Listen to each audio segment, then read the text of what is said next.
Hello everyone, welcome back to my channel wise minds engineering.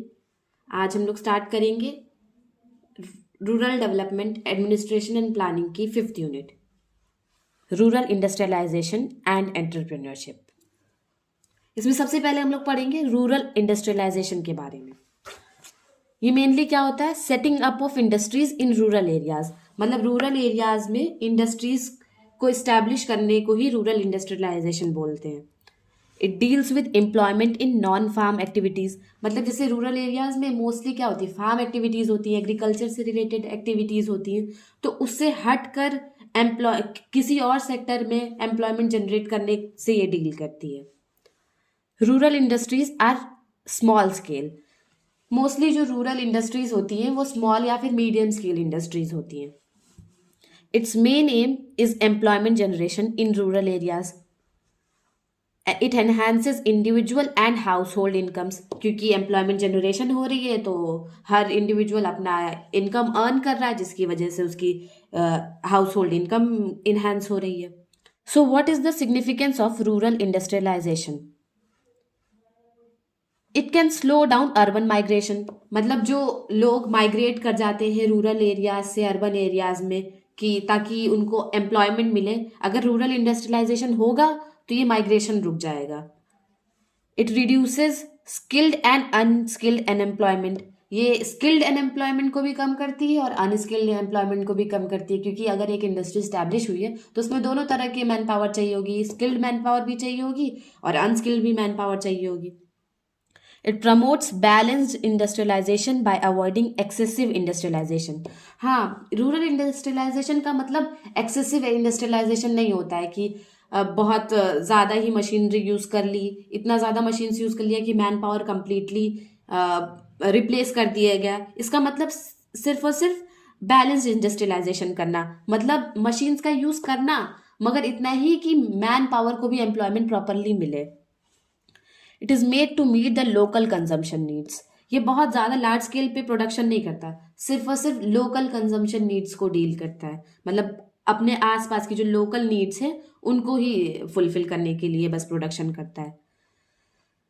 Reasons of slow growth of rural industries, अगर हम लोग देखें तो rural industries जो होती है उनकी ग्रोथ बहुत ज़्यादा नहीं होती। तो क्या क्या रीजंस है? सबसे पहला, इनएडिक्वेट फाइनेंशियल असिस्टेंस, बहुत कम लोग ही होते हैं जो कि फाइनेंशियली हेल्प करना चाहते हैं रूरल इंडस्ट्रीज को। बहुत कम लोग अपने फंड्स इन्वेस्ट करते हैं इसमें, गवर्नमेंट की भी कोई प्रॉपर स्कीम्स नहीं है जिससे वो हेल्प हो उनको। Lack of training and skills, हाँ क्योंकि रूरल एरियाज में वैसे भी लिटरेसी रेट कम होता है बहुत ज़्यादा, तो इसकी वजह से भी रूरल इंडस्ट्रीज का ग्रोथ नहीं हो पाता है। Lack of basic infrastructure, rural areas में बेसिक इंफ्रास्ट्रक्चर ही नहीं है, जैसे रोड्स ही नहीं है, तो कैसे अगर वो प्रोडक्शन कर भी रहे हैं तो फिर रॉ मटेरियल कैसे वहां तक लेकर आएंगे अगर रोड्स ही नहीं रहेगी। तो इलेक्ट्रिसिटी ही नहीं होती है कहीं कहीं, तो अगर इलेक्ट्रिसिटी ही नहीं है तो उनकी जो मशीन्स है वो कैसे रन करेंगी।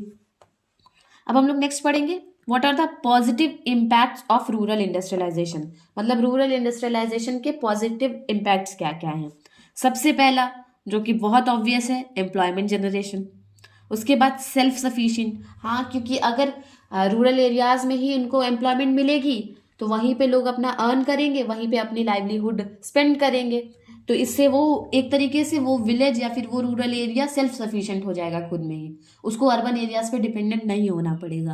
इम्प्रूव्ड एग्रीकल्चर, इम्प्रूव्ड एग्रीकल्चर इसलिए हो जाता है क्योंकि जो इंडस्ट्रीज होती हैं उसमें प्रॉपर टूल्स बनते हैं, इक्विपमेंट्स बनते हैं, तो इसकी वजह से हम लोगों को एग्रीकल्चर के लिए एडवांस्ड टूल्स मिलते हैं, जिसकी वजह से प्रोडक्शन अच्छा होता है। Overall development of rural areas, हाँ इन सब की वजह से रूरल एरियाज का ओवरऑल डेवलपमेंट हो जाता है। इम्प्रूवमेंट इन लाइफस्टाइल, फिर अब हम लोग पढ़ेंगे negative impact of industrialisation. Negative impacts क्या क्या है? सबसे पहला, पॉल्यूशन होता है। ऑब्वियस सी बात है कि अगर कहीं पे इंडस्ट्रीज होंगी तो वहां पे स्मोक प्रोडक्शन होगा, क्योंकि कुछ ना कुछ कंबशन प्रोसेस हो ही रहा होगा जिसकी वजह से स्मोक होगा, तो इसकी वजह से पोल्यूशन होता है। डिप्लीशन ऑफ नेचुरल रिसोर्सेज, बहुत सारे वहाँ के नेचुरल रिसोर्सेज यूज करके ही तो इंडस्ट्रीज में प्रोडक्शन होगा, तो नेचुरल रिसोर्सेज एक तरह से कम होते जाते हैं। Decrease in farming land area, क्योंकि इंडस्ट्री को सेटअप करने के लिए एक पर्टिकुलर लैंड एरिया चाहिए होता है, जिसकी वजह से फार्मिंग लैंड एरिया कम होने लगते हैं।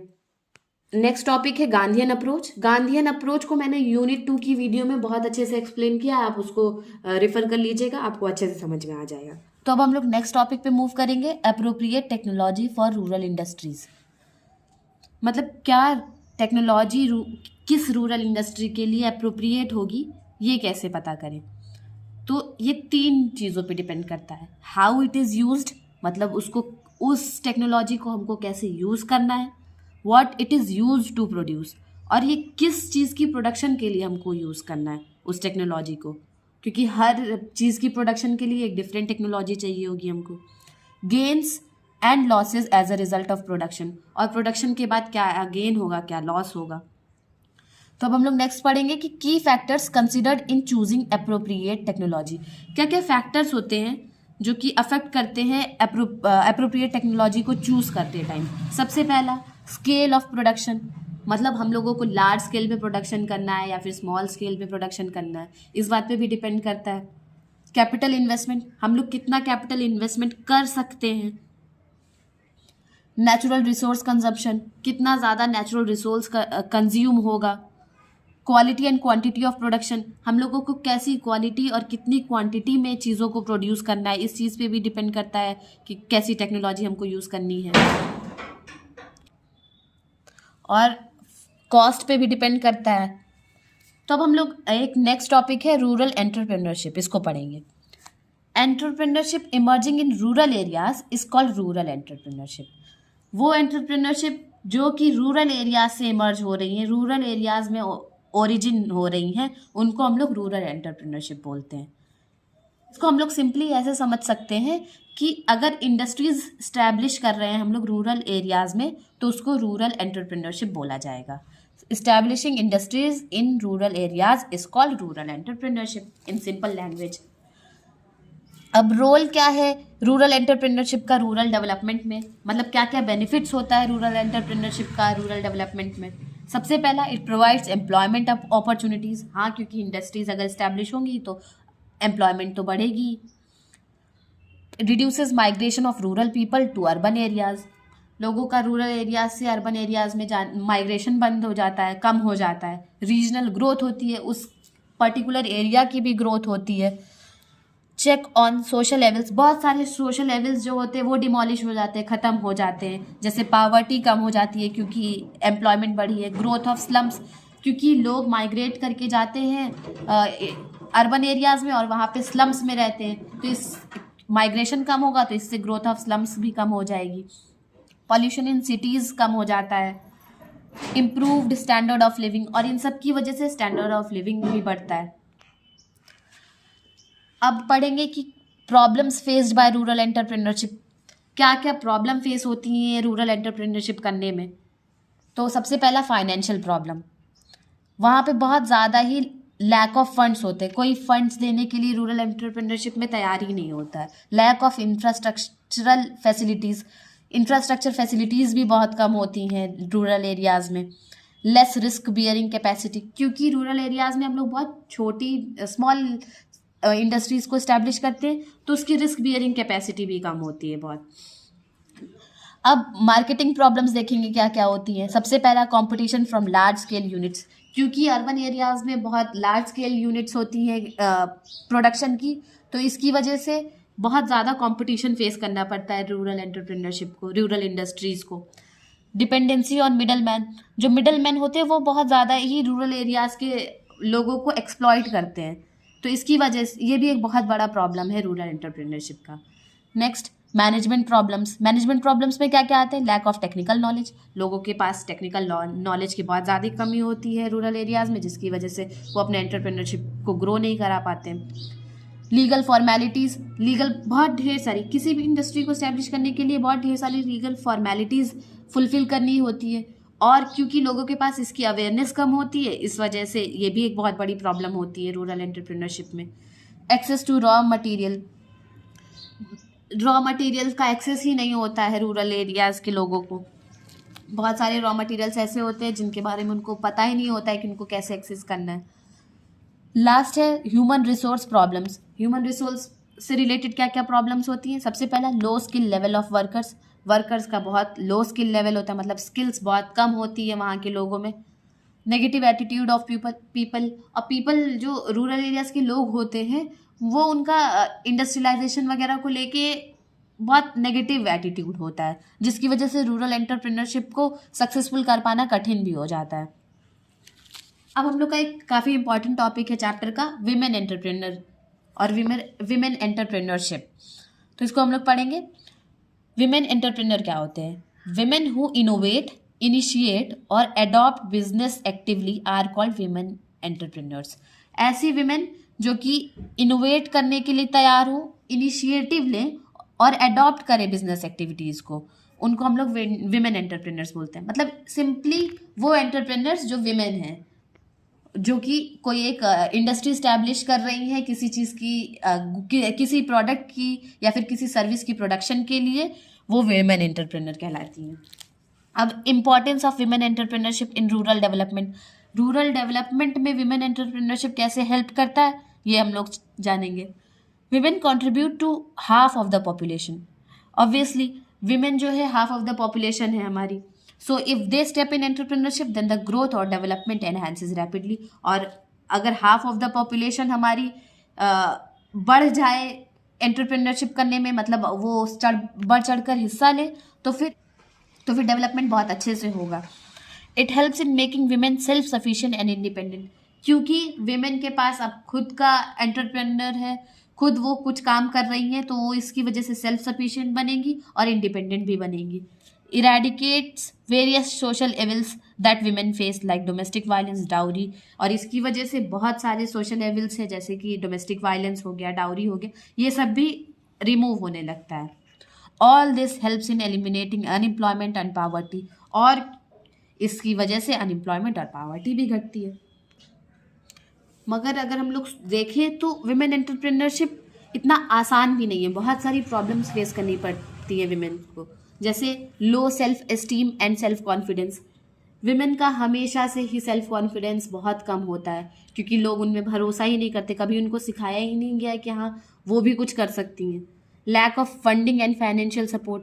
लोग भरोसा ही नहीं करते, लोग उनमें फंड्स ही नहीं इन्वेस्ट करना चाहते, तो फंडिंग की भी बहुत ज़्यादा कमी होती है। They have less time to invest due to heavy day to day responsibilities.